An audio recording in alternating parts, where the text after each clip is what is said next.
Dear student, तो आज हम बात करते हैं पेसमेकर एक्शन पोटेंशियल। एक पेसमेकर के अंदर जो एक्शन पोटेंशियल होता है उसके बारे में हम बात करते हैं।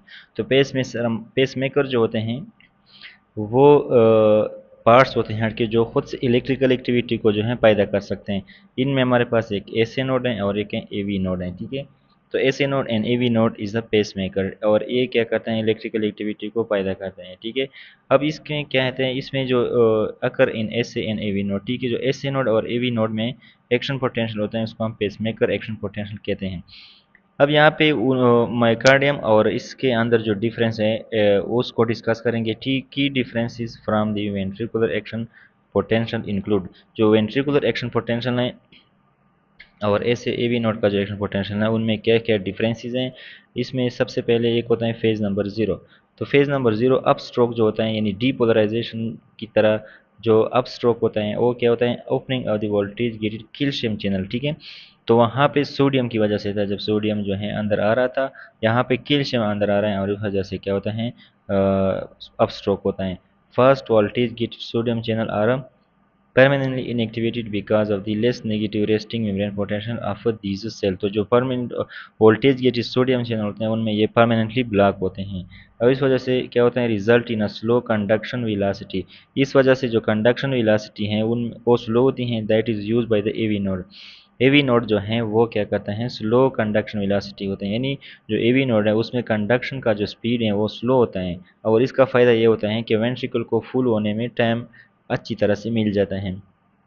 To prolong the transmission from the atria to the into the ventricle, तो ये जो ट्रांसमिशन है वो वेंट्रिकल को अच्छी तरह से हो जाती हैं। इसमें phase number one and two जो होते हैं एब्सेंट होते हैं, डायरेक्टली फेज़ नंबर थ्री इसमें मौजूद होता है। फेज़ नंबर थ्री में क्या होता है, रिपोलराइजेशन होता है। रिपोलराइजेशन एंड इसमें होता है कि इन एक्टिवेशन ऑफ कैल्शियम चैनल, जो कैल्शियम चैनल थे जिसकी वजह से डीपोलराइजेशन यानी अप स्ट्रोक हुआ था वो अब क्या हैं, क्लोज हो जाते हैं। और increase activation of potassium channel, increase potassium efflux. इसमें क्या होता है, potassium is going out of this cell. तो जब पोटाशियम बाहर जाएगा तो ग्राफ नीचे की तरफ आएगा, इसको हम रिपोलराइजेशन बोलते हैं। And then we have as unique and phase four, that is unique and phase four. तो स्लो स्पॉन्ट इसमें क्या होता है, फनी करंट होता है। और ये क्या होता है, ये वाला जो है ये क्या है, फेज फोर है। और इसमें क्या होता है, slow spontaneous diastolic depolarisation due to funny current.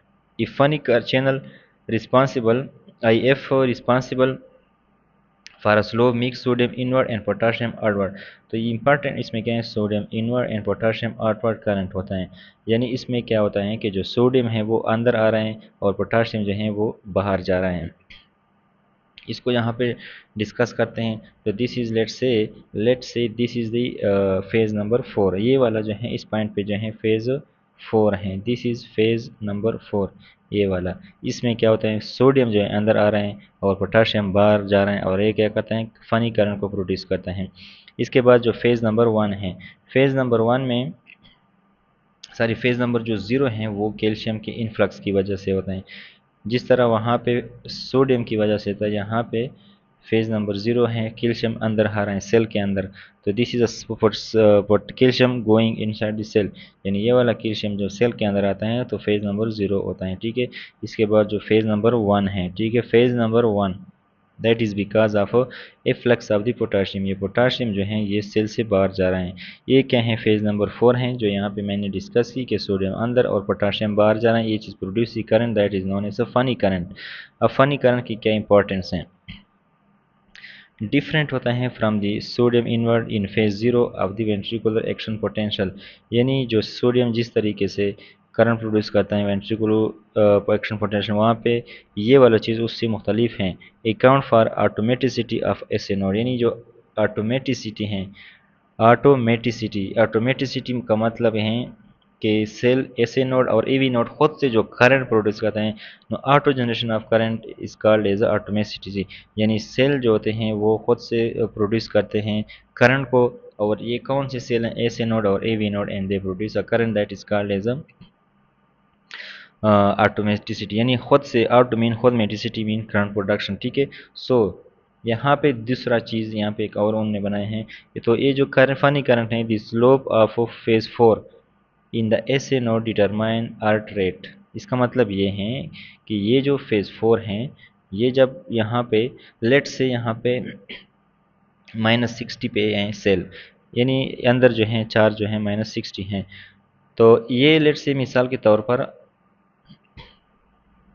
Sodium अंदर आ रहे हैं और पोटाशियम जो है बाहर जा रहे हैं, पोटाशियम बाहर जा रहे हैं, सोडियम अंदर आ रहे हैं, and this is a funny current.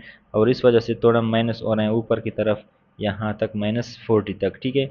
तो लेट से अगर ये स्लोप जो हैं, अगर ये स्लोप जो है स्टीप है यानी सीधे हैं इस तरह हैं, तो थ्री शोल्ड जो जब रीच होगा, थ्री शोल्ड का मतलब क्या होता है कि जब वो एक्शन पोटेंशियल जिस पे सेल जो हैं खुद इलेक्ट्रिकल प्रोडक्शन स्टार्ट करते हैं, तो जब थ्री शोल्ड ये जो करंट हैं, ये जो ग्राफ हैं, अगर ये सीधा होगा इस तरह से तो थ्रेशोल्ड इजीली आएगा, और जो हार्ट रेट है वो ज़्यादा होगा, ऐसे नोड एक्टिवेशन ज़्यादा होगी।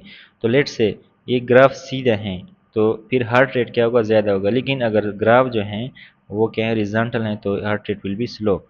तो ये क्या है, उन्होंने यहाँ पे बताया है कि जो स्लोप हैं phase 4 in the S N O determine the heart rate, और वो किस तरह से कि अगर स्लोप वर्टिकल हैं तो हार्ट रेट ज़्यादा होगा, ठीक है। यहाँ पे तो मोर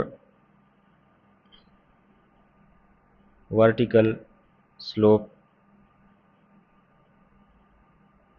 यानी स्लोप जितना वर्टिकल होगा, हाई हार्ट रेट इतना ही ज़्यादा होगा, एंड वाइस वर्सा, ठीक है, वाइस वर्सा। यानी अगर स्लोप जो है वो हॉरिजॉन्टल होगा तो हार्ट रेट जो है कम होगा। इसके बाद जो है इसिटाइल कोलिन और adenosine decrease the rate of diastolic depolarisation and heart rate को डिक्रीज करते हैं, वाइल जो केटाकोलामीन है वो डिपोलराइजेशन एंड हार्ट रेट को इंक्रीज करते हैं। तो ये कुछ ड्रग्स हैं जो हार्ट रेट को डिक्रीज और इंक्रीज करते हैं, ठीक है। तो जो हमारे पास है ये सिटाइल एंड इंडोसिन है, ये डिक्रीज करते हैं, और जो केटाकोलामीन है ये इंक्रीज करते हैं। इसके बाद sympathetic stimulation increase the chance that if current channel are open and दस हार्ट रेट इज इंक्रीज। तो इस तरह से सिंपैथेटिक स्टिमुलेशन भी हार्ट रेट को इंक्रीज करता है। यही चीज़ जो है जो हमने अभी डिस्कस की वो उन्होंने यहाँ पे बताया हुआ है। ये -80 है या -60 पे होता है नॉर्मल सेल, और जिस तरह वेंट्रिकुलर सेल -85 पे था, ये जो है -60 पे होता है। और फिर ये फेज 4 स्टार्ट होता है, सोडियम अंदर पोटाशियम बाहर जा रहा है, सोडियम जो है जिस तरह यहाँ पे सोडियम अंदर जा रहा था, पोटाशियम जो है बाहर जा रहा था। और क्या होता है कि जब थ्रेशोल्ड -40 पे पहुंचता है तो फिर हमारे पास कैल्शियम इन्फ्लक्स होता है, एंड फिर प्लूटो वगैरह जो वेंट्रिकुलर सेल में थे यहाँ पे नहीं होते, डायरेक्टली जो है पोटाशियम जो है एक्सफ्लक्स करता है और इस वजह से करंट प्रोड्यूस होता है। So this is that. तो ये हमारे पास क्या है पेसमेकर का एक्शन पोटेंशियल।